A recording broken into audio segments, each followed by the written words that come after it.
Hi guys, నేను body మీద tan తగ్గించుకోవడానికి ఒక స్క్రబ్ చెప్తాను మీకు. ఇప్పుడు బాడీ మీద, నెక్ మీద, ఫేస్ మీద ఎక్కడైనా సరే ఈ స్క్రబ్ వాడచ్చు. అనస్లో నా ఫ్రెండ్ ఒక వర్క్ చేస్తారు, బ్యూటిషియన్ కోర్స్ చేసి డిప్లొమా కోర్స్ చేసిన తను అడిగితే తను ఒక మంచి టిప్ చెప్పింది. ఇది చాలా బాగుంది, నేను వాడి చూశాను, మీరు కూడా వాడండి.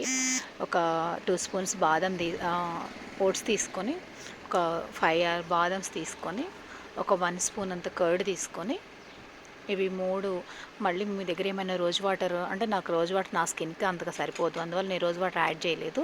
మీరు రోజ్ వాటర్ ఏమైనా కావాలంటే యాడ్ చేసుకోండి. మిక్సీ పట్టండి. మిక్సీ పట్టేటప్పుడు కొంచెం బరకగా పట్టండి. బరకగా పడితే మనం ఫేస్కి, నెక్కి అప్లై చేయండి. అప్లై చేసేటప్పుడు కొంచెం బరకగా ఉండాలి. ఒక 10 మినిట్స్ ఆగి మొత్తం స్క్రబ్ చేయండి. స్క్రబ్ చేస్తే మొత్తం రాలిపోతుంది, ట్యాన్ అంతా వెళ్ళిపోతుంది. కోల్డ్ వాటర్తో మనం ఫ్రెష్గా ఫేస్ క్లీన్ చేయండి. వాటర్తో ఎలా ఉందో మీరు నాకు కామెంట్ చేయండి. చాలా బాగుంటుంది, నేను వాడి చూసాను. ఇది మీరు ఒకసారి వాడండి. ఎప్పుడైనా మనం ఎవ్రీ వీక్లీ 2 టైమ్స్ వాడుకోవచ్చు. Thank you friends, subscribe my channel.